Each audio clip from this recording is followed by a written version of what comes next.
As you guys probably already know, after the boatyard that was building the structure of our aluminum sailboat went bankrupt, we decided to take on the challenge of building the boat ourselves. And in order to do that, we need to overcome so many challenges. The last one was to build the bowsprit and anchor roller of the boat, that right now it's built, but we still need to do the installation of the windlass right in front of the anchor roller. And in order to do that, we need to create a big cut on the deck. But before we can do anything, we need to find out what's the height of the windlass on the deck. So the first step is to bring the anchor chain up the boat and find out the height. Now I need to bring this huge box that has 100 meters of 10 millimeters chain, that means 220 kilograms, to the front of the boat, that is through this narrow passage. Let's get to work.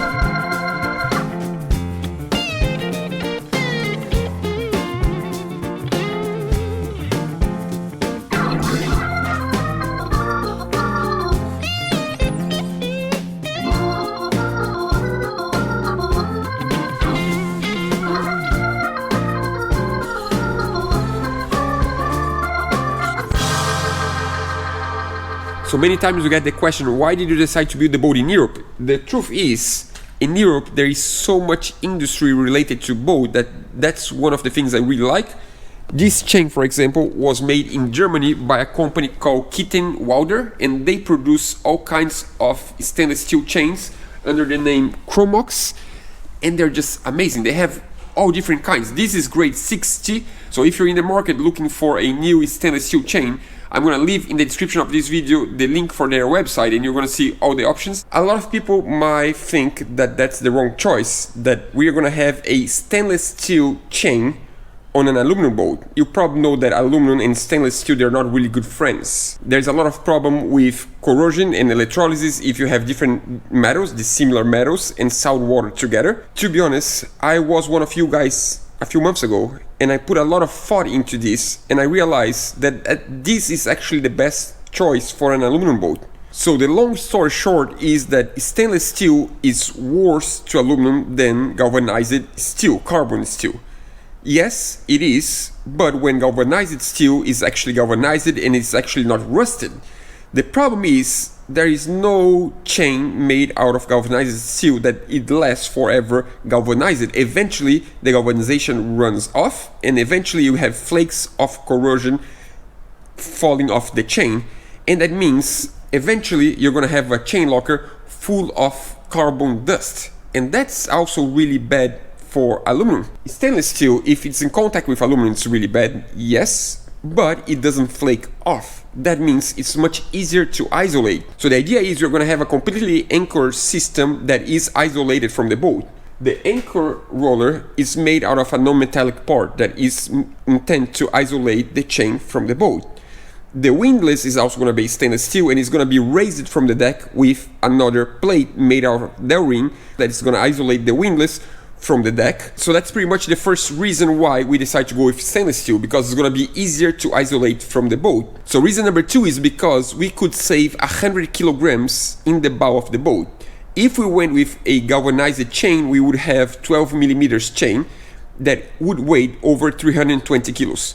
This one is 10 millimeters chain instead of 12 millimeters chain, and the reason for that is because this chain is a lot stronger than the galvanized one.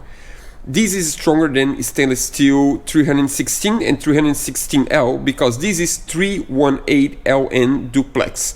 This is a really special stainless steel, and it's much stronger. That's grade 60, and that means we could go one size down, and by going one size down we went with a lot less heavy chain, and that's gonna be really good for the boat. And then there is reason number three, that on our old boat Odd we had a lot of trouble with the chain piling up on the anchor locker. And that means when the chain piles up, eventually you need to drop the pile because otherwise it doesn't fit on the locker. Our old boat was just a nightmare. Every time we need to raise the anchor, it's like manually, you raise a little bit, drop the pile, raise a little bit, drop the pile. And sometimes it got even stuck. We got it stuck once, and it was a really big problem to overcome. And a stainless steel chain, it's more slippery because it's a polished stainless steel. So that means it slides much better in itself, and it forms a smaller pile, it just spreads better. I'm hoping that this one is just press the button and it goes to the chain locker and it works. And then there is reason number 4, that is, we need to replace the chain a lot less often because duplex stainless steel is going to last for a long time compared to galvanized carbon steel that rusts. And of course, if you're going to go with windlass that is stainless steel, a chain that's stainless steel, the next step is to have a stainless steel anchor. Now I'm ready for the big review. What's the anchor we're going to use?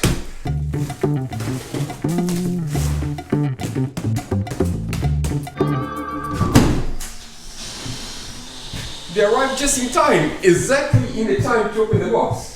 I'm going to open the box right now. Seriously? There you go. Yeah. Oh, I need to turn on the vacuum system every time he gets here. He wants the noise, he loves the noise. Time to show you the anchor. So we're going to use Mantus M1 performance anchor. That means the new M1 anchor. And for me, that's a really, really good anchor, but this time we went a little bit bigger. Our last boat we had 27 kilograms. This one is 38 kilograms and it's stainless steel. I mean, it doesn't make sense to have a stainless steel windlass, a stainless steel chain, and a galvanized anchor. It doesn't make any sense, so we decided let's go fully stainless steel. So funny story, I told the designer of the boat to design the bowsprit literally for this anchor. Since we decided to build a new boat, I told Philippe and Greg from Mantus, the owners of Mantus, that are really good friends of ours, that I was going to design a new boat and I was going to design the boat around their anchor. And I'm not lying, literally I told them that. And from day one I said, I want this anchor on the boat, and that's how you design the boat around the anchor. And one of the designers said, I'm not sure because this anchor, it's bolted together and I don't have much experience with these anchors. Why don't you go with this or that? And I'm like, no, because that's the one I like, that's the one I want, and I want to use that one. It's like, yeah, I'm not sure, until 2 days later, he was in the anchorage because the designer lives actually on his sailboat. Everyone dragged anchor on his anchorage during the night. Every single boat except one boat. His neighbor with an M1 anchor. And the next day he calls me, yeah, actually I changed my mind. I'm going to start using, and the next boat he was designed was already designed for an M1 anchor because he saw in person how good the anchor is, and he's like, I was wrong, I had no information, I had not enough information, and now I do agree with you, it's a really good anchor. So now we need to assemble the anchor. We need to make sure that the bowsprit actually fit the anchor properly, because one thing is the paper, the computer, the other thing is real life, and sometimes there are some fixing to do. Let's get ready.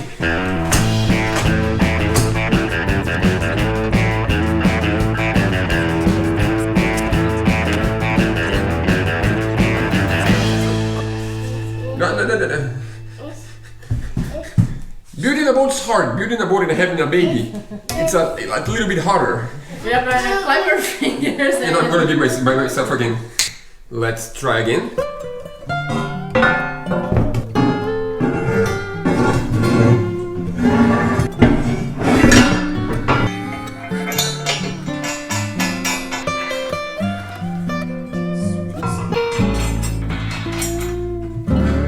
That's it. This is our insurance. This is not the final assembly. I didn't tie this up yet because that's just a dry fit to test on the boat and to see if the anchor roller is built on the right shape. It's fun that there is one thing on this anchor that some people don't like, that for me is actually a bonus. That is the fact that you can disassemble the anchor. For me that's really good. For example, when we went from Brazil to the Caribbean, it was 2 weeks of sailing. We took the anchor out of the bow so it didn't keep hitting the bow. And if you have an anchor that can disassemble, it's much easier to store if you want. Let's say you're going to cross the Pacific for 25-30 days, you can just store the anchor and you take some weight off the bow and you take something that can hit the boat. So I think it's really, really good. And that also means that you can have a spare anchor with the same format that you can store on the lazarette safely, and then if there is like really, really high winds or a hurricane or whatever, you can take out of the lazarette and use. I'm curious to open that box. So this is exactly the setup that we used to have on board that we really, really like. We use that every single day when we leave on the boat, and it was really good. So what's good? You don't need to change, you just keep the same. That's our bridal. We have 2 lines and not just one. And the reason for that is because we decide not to have a cleat right in the center of the boat where the windlass is. And the reason for that is because we don't have much space there. The hatch is right in front and there is the windlass, there is not much space. And we have space to have on the sides. So we decide to have 2 in each side And in this way we can use a bridle that gets in one in the starboard, another one in port, and meet together to the chain. And the reason why we like that is because when you do the bridle in the middle, sometimes the chain moves and makes noise all night long, and we hate the noise of the chain. In this way we can have something much softer, that we have two soft lines that stretch better and that doesn't make noise on the chain in the anchor roller, and for us was perfect, and we decided to just do the same again. So this is also something that we had on our old boat. We really like on the first boat, why not on the second boat have the same? It's a really different kind of swivel, and I really like the way it is because it's just really strong and really reliable. And you need to have a swivel that is reliable, otherwise no matter how good the anchor is, if the swivel is bad, it just breaks that and you lose the anchor, and it doesn't make any sense. So this is as important as the anchor in the way I see. Or you don't have a swivel, but we like to have a swivel, so we need to have a good one. That's the Mantus swivel that I really like, and we're gonna have again on this boat. And then there's the new thing that they changed. That's the new model that I never seen. So this is the connection between the bridle and the chain. You just put the chain in the middle, close, and that's done. And then you have a shackle to connect this to the bridle, and we're good to go. And that means we have pretty much every single component of our anchoring system, and that's really awesome. I mean, we need the electrical part, we need the battery, the cables, and that's all. We're actually gonna go sailing before you expect. I'm not sailing, yeah, we'll talk about that later.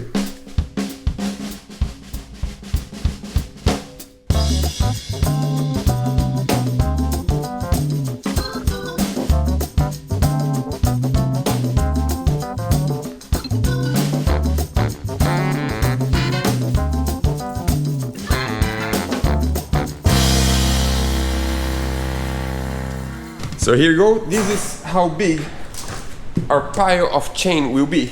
This is 100 meters of 10 millimeters chain. The reason why I didn't put this in the locker yet is because first of all the locker is really dusty right now and I don't want to contaminate the chain with a lot of dust.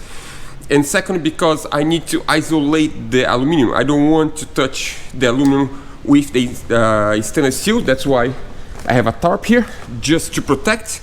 But I'm not gonna do that until I build a fiberglass box to isolate the chain from the locker, from the aluminum of the boat.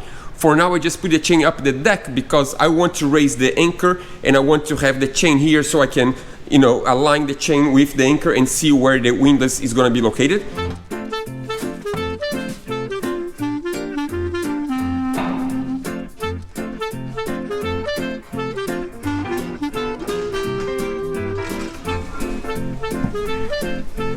Let's hope it makes a difference.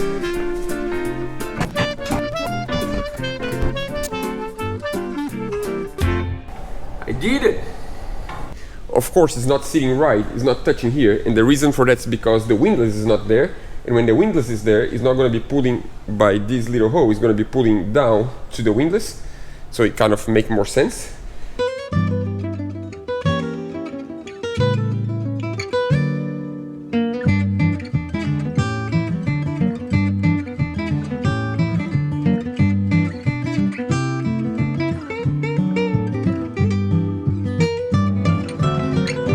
Time to show you what's inside this big box.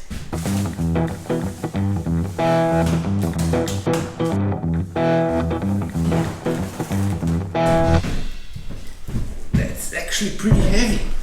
By the way, this is a Maxwell RC12 8D, that means heavy duty. This is a 2000 watts, so that's a pretty strong windlass. 24 volts. I just found the winch handle, that means this is not the winch handle. I wonder what's this for? Because the winch handle for emergency is this one, so you just connect on the top. It's just like a regular winch. This, I don't know, it seems like the chain can go through here. I cannot even imagine me going to the bow of the boat and just like, and you have the anchor back. Back in the day, it's like 25 minutes doing that. It's gonna be a game changer. So now that I confirm that the rollers are aligned by putting the chain up, I put the chain down just because it's much easier for me to work here, because the next step is to mark the cut for the windlass. That's the template for the installation of the windlass. That's the position.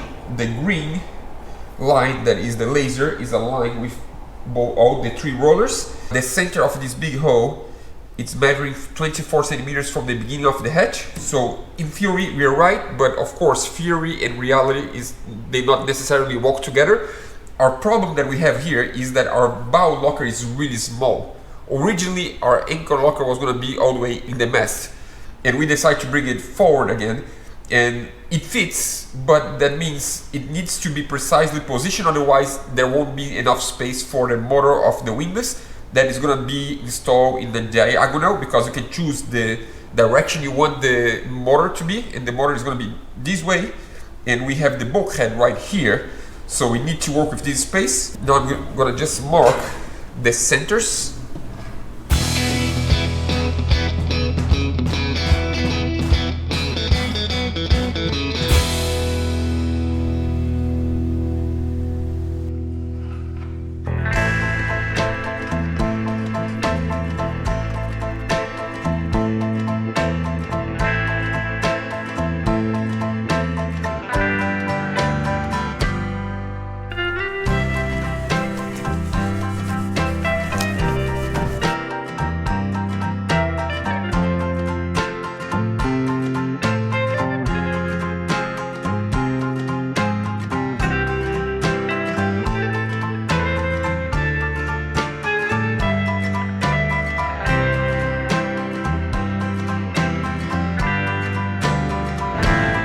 So now that I have all the holes on the deck, the next step is to try the windlass in place to check the alignment. But in order to do that, I need to take out the windlass gearbox, because otherwise it won't go through the hole.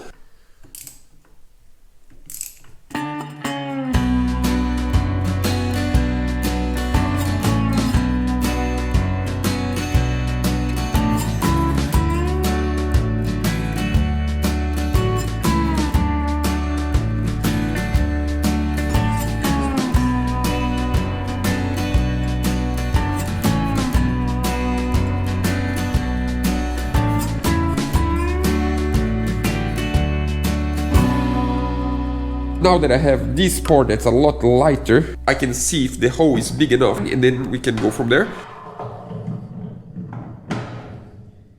The size is perfect. We have a really good beginning of this project. That's pretty good. It's funny how it looks so much smaller now with all the rest out. So the chain comes here, goes around the gypsy and down. So what I'm trying to do now is to find out if first of all, if the windlass is straight, in a straight line with the rollers, and also if I have the same height here compared to here. Of course I don't have right now, because we're going to have a thick plate on the bottom, but I need to know how much I need to raise. That's the thing. So the chain is going to rest on the top of the block right here, and this part should be the bottom of the chain, so that means this should be, I would believe, around here. And now I can see how much more height I have there compared to here, and then that's how much we need to raise the windlass. So that's 80. 5 in the center here. So the reason why I'm doing that is because I need to find out where should the thick plate be welded to. We could be flush with the top, we could be flush to the bottom, we could be higher. It can go up and down as much as we can. So by knowing the height I need, I know exactly how the plate's going to be welded, and then we're going to have a dowel ring plate to isolate the stainless steel from the windlass to the aluminum of the deck. Next step, we need to put everything together to guarantee that the motor actually fits, because we need to have the space for the motor. And I know I have 35 centimeters from this edge of the bottom to the end of the motor, and I need to check if that fits here. So I need to go inside the locker and check this out. So that's the space I have. I don't know if you can see, but it's really tight. So the motor and the gearbox needs to fit on this space, and it's really tight. Yeah, I need to put in place to check. We still can fix, we still can slide the windlass a little bit forward, and then we'll create more space to have the motor there. I'm not sure if we showed that in the last episode, but that's the reinforcement of the bowsprit, and it's a really strong box that there is no way this is gonna break. This is gonna be insanely hard to do by myself. I've been feeling myself here and it was not recording. So right now I'm holding the whole gearbox and motor with my legs by holding my knee up.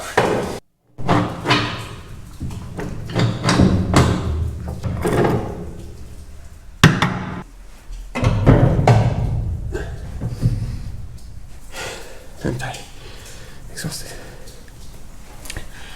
So I didn't manage to put whole 4 bolts, but I put enough to know that it fits. Really tight clearance, but it does fit. I have a headache already. That was exhausting. The higher I go, the more clearance I have, and that's a good thing. So I'm hoping that this helps. Other than that, a little bit of luck is important. Wish me luck. So after a lot of thinking, I came to the conclusion that I do need to cut the deck, because the original plan of just welding the thick 20mm plate on the top of the deck is gonna make the windlass too high, and that can become a big problem. If it's a little bit too low, I can always increase the thickness of the dowel ring plate that I'm gonna have anyway, so I can use 5mm or I can use 10mm, doesn't matter, it's up to me. So I rather have a way of fixing the gap than not having a way.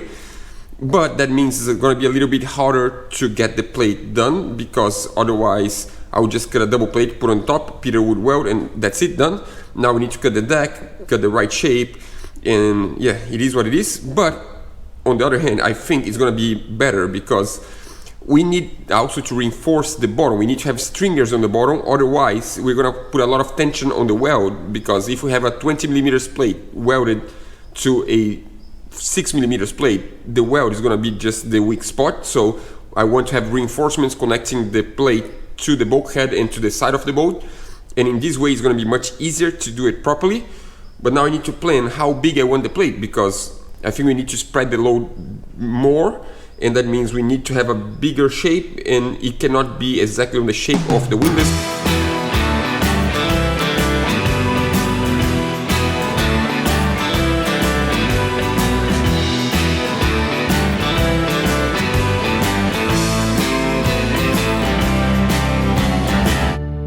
That's the plate that's going to be the base for the windlass and for the foot controllers. And I cut a notch on the back. I don't know if you can see that right like this, you might be able to see. So the reason why I cut this notch is because this plate is going to be sitting flush with the bottom of the deck, but we don't want to cut the deck here because of the frame. So we're going to cut the deck just 10mm from here, and this notch is going to sit on the frame, and then we can weld on the outside and on the inside and weld all around.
So the idea is that Peter welded a little bracket on the bottom of the plate with a screw, so we can spin the screw and put up and down to make sure we can level properly the plate, and then can stay on the place that's level, because the deck's not level, but the plate of the windlass needs to be level.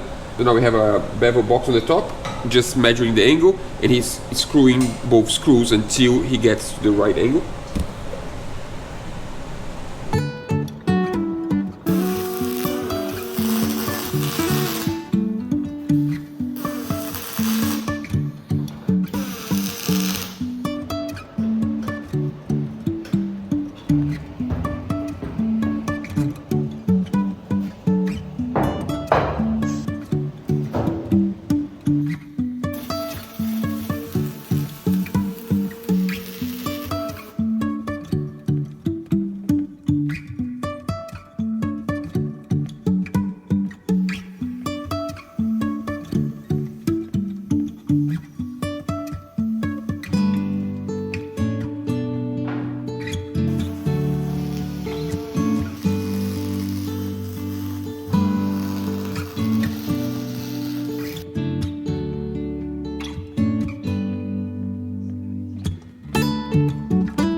It's amazing the feeling when you imagine something for so long and then suddenly our bow anchoring system is pretty much built.